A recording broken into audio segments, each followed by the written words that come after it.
7 Days of Wisdom, episode 27, pumping up the volume, Mother's Day edition, Sunday, May 8th, 2016, 9:42 p.m.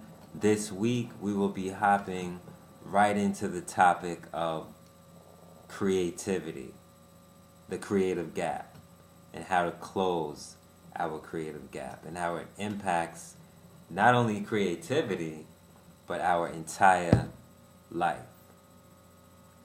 So, hopping right into that, Lewis Howes, Chase Jarvis, episode 321. They discussed many things in regards to creativity and entrepreneurship. And one of the few topics that I picked up was the topic of the creative gap.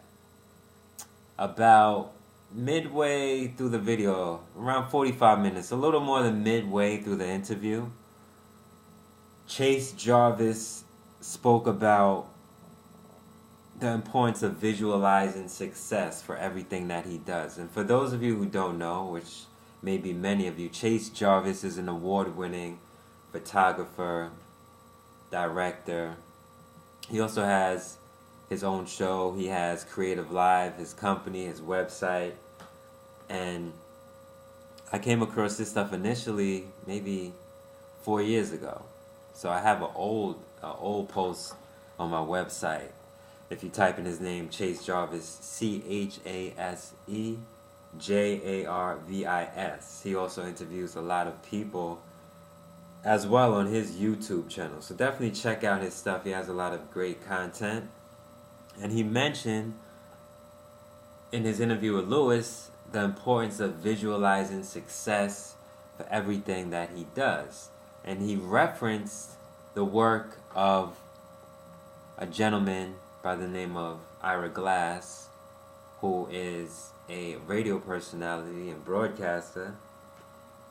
And Chase said that when we first start out doing something, what we see in our mind and what we are actually able to create is our creative gap. So regardless of what medium or form of artistic expression we engage ourselves in, there's always the visualization, the taste that we have to achieve something, and then actually producing the result for what we want to achieve. In between that space is the creative gap. It's only through repetition, practice, skill, self-talk, visualization that our goal should be to close the gap between what we envision and what we will someday produce. So ultimately,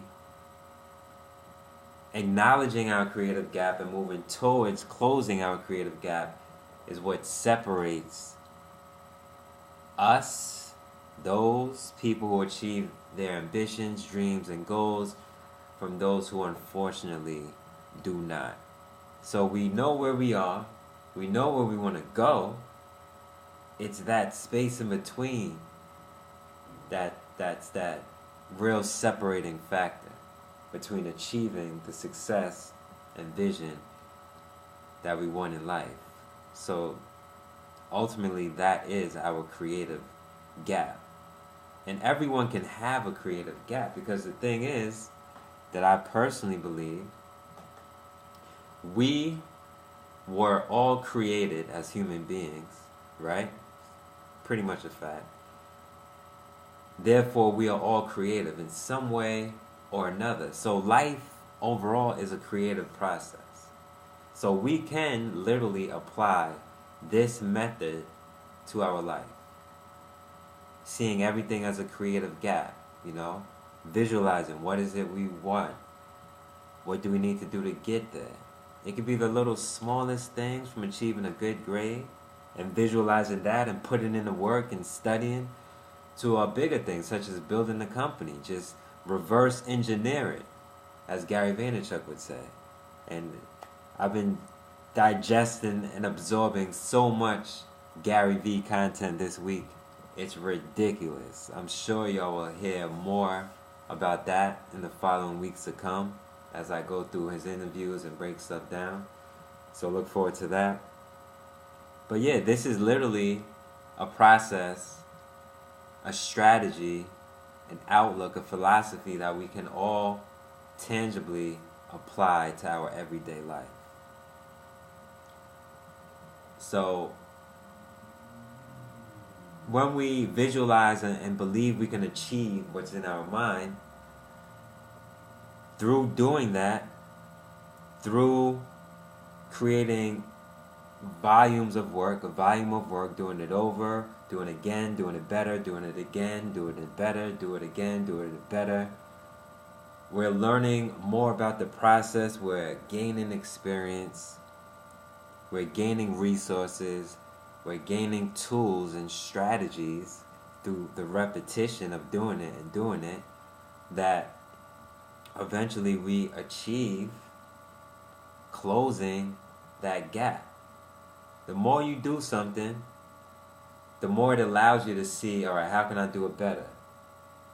What can I do right? What do I need to stop doing? The only way to go through that process and put yourself in that state of being and thinking, more importantly, state of being, is to do. The only way to put yourself in that state of being successfully is to do. You know, we can think, but unless we're actually doing as well as thinking, you know, thinking is only half of the process.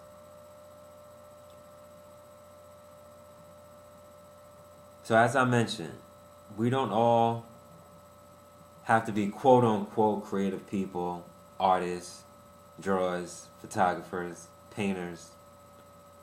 However, we are still all creative people in one way or another, because our life is a creative process. But what's really interesting, as I was going through learning this and writing this article, just so you know, the article is entitled Closing Our Creative Gap, Chase Jarvis, and I'll put that as a link down in the resources. What's really most interesting is that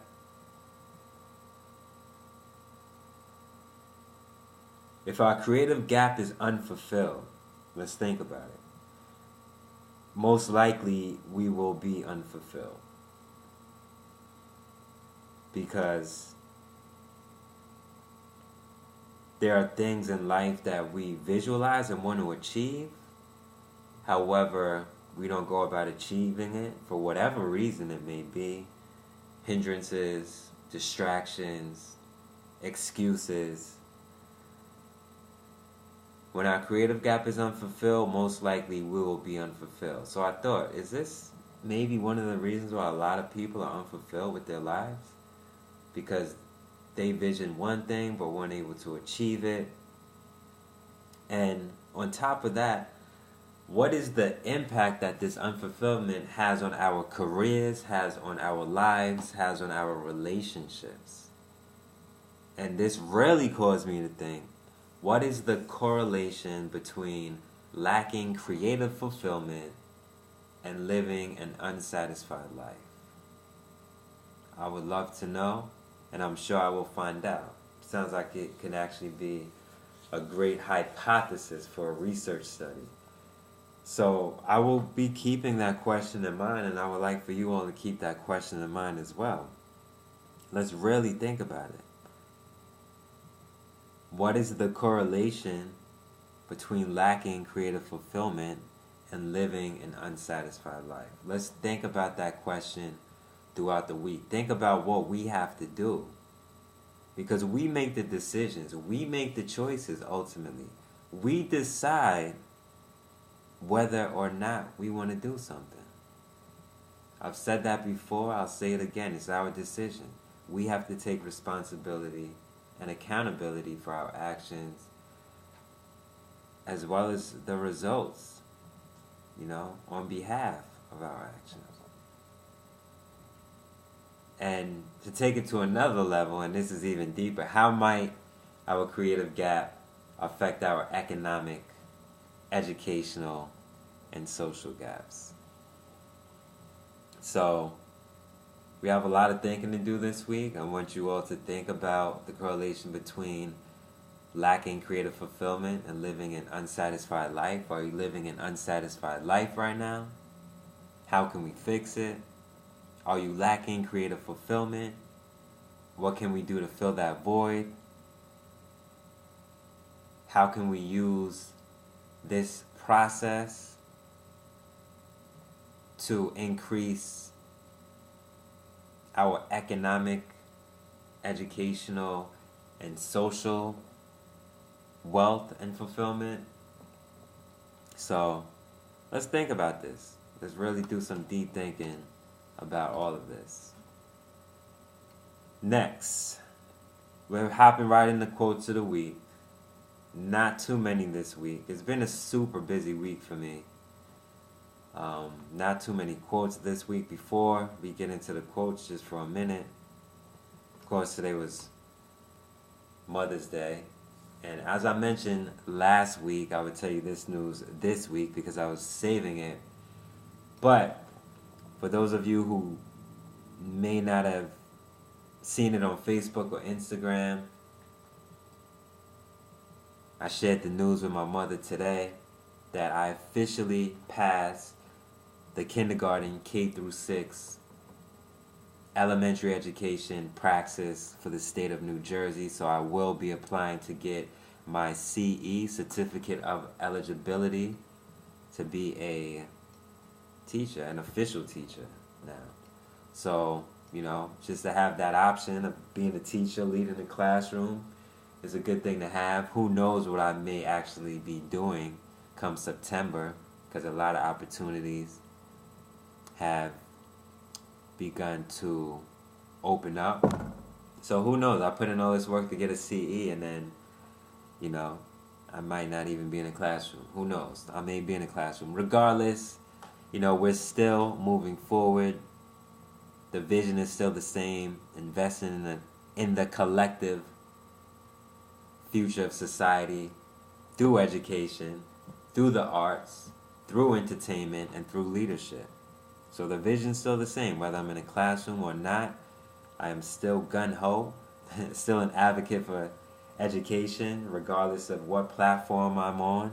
I will still be speaking in schools, engaging with students, colleges, universities, worldwide, in a city near you, a region near you. So, still on that path. Quotes of the week. Number 1, this was on probably Monday. Excuses are solutions we decide. This comes from Natalie Jill Fit via Lewis House School of Greatness podcast, episode 323. Excuses are solutions we decide. As I just mentioned, we decide the choices we make. We decide, we make the decisions. We make the decisions. So whether it's an excuse or a reason, we're deciding to make that. Alright? Second quote, our opportunities are often a result of our effort. When we put in effort into something, we create the chance, we increase our chances and likelihood of bringing opportunities to ourselves. Put in work, put in work, put in work, put in work. The more work you put in, the more content you create. As your volume of work increases, your opportunities, your chances for opportunities increase. The likelihood for you having opportunities come your way increases. Volume of work, increased opportunity. I had something written down too that actually related to that. Where is that? Yeah, volume, increase value. Volume, increase value. I really don't know what that means. I don't know what I was thinking when I wrote that down, but increase your volume, increase your value, increase your opportunities, pretty much.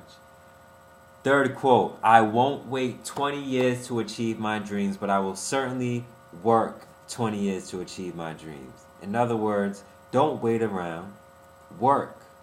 Don't wait 10 years, work 10 years. Don't wait 5 years, put in work 5 years for 5 years.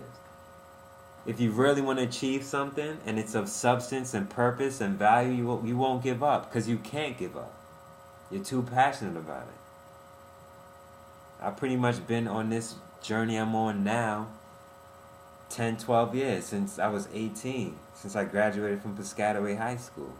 You know, doing the music thing, producing, writing songs, getting into marketing, working in schools.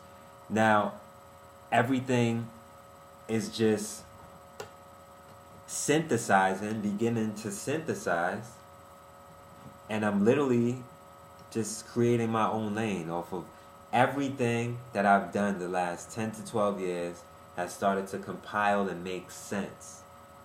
I have a mission, I have a vision, social mission, purpose. So if it wasn't for every single thing, in every single way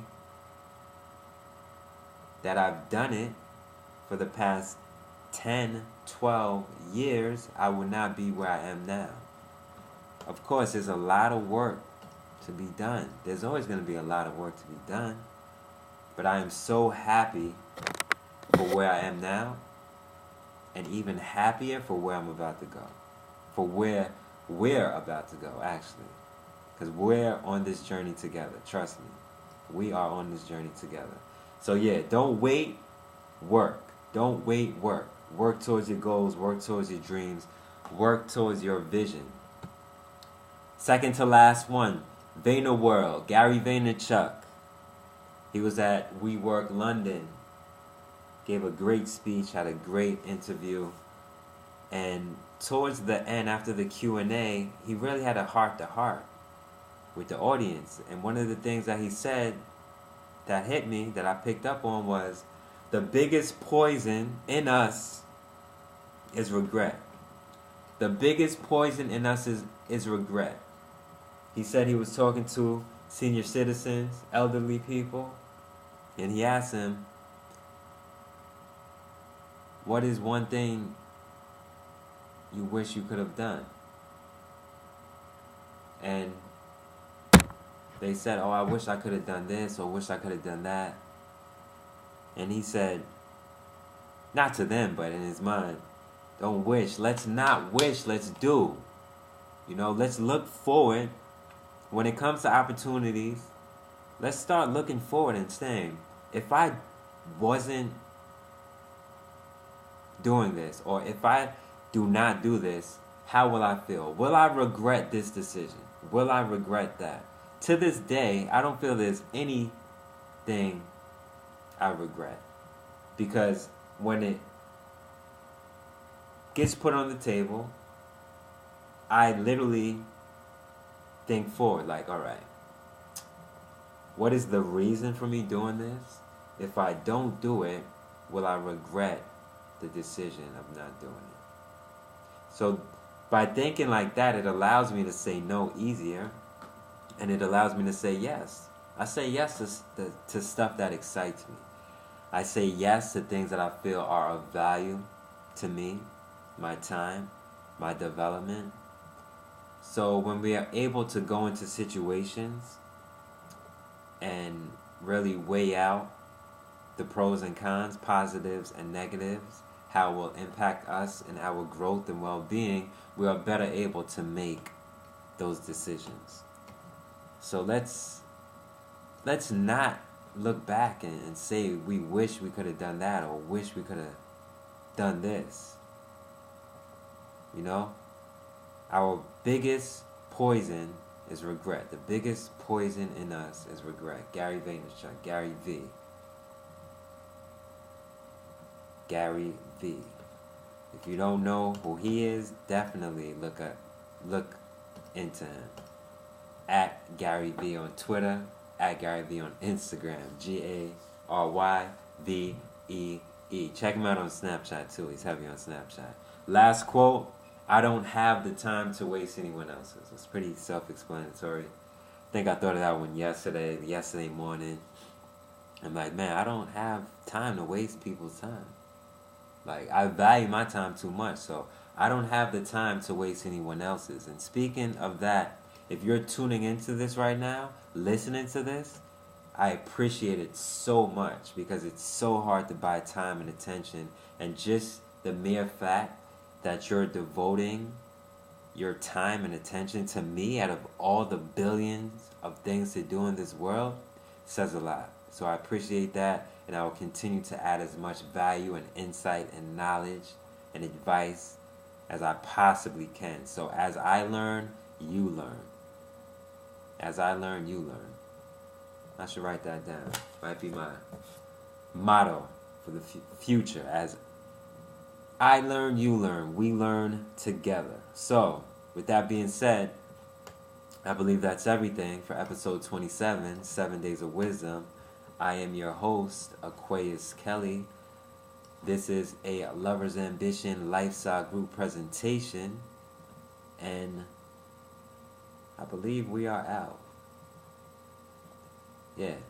We are out. See you next week, episode 28. Have a blessed week. Peace.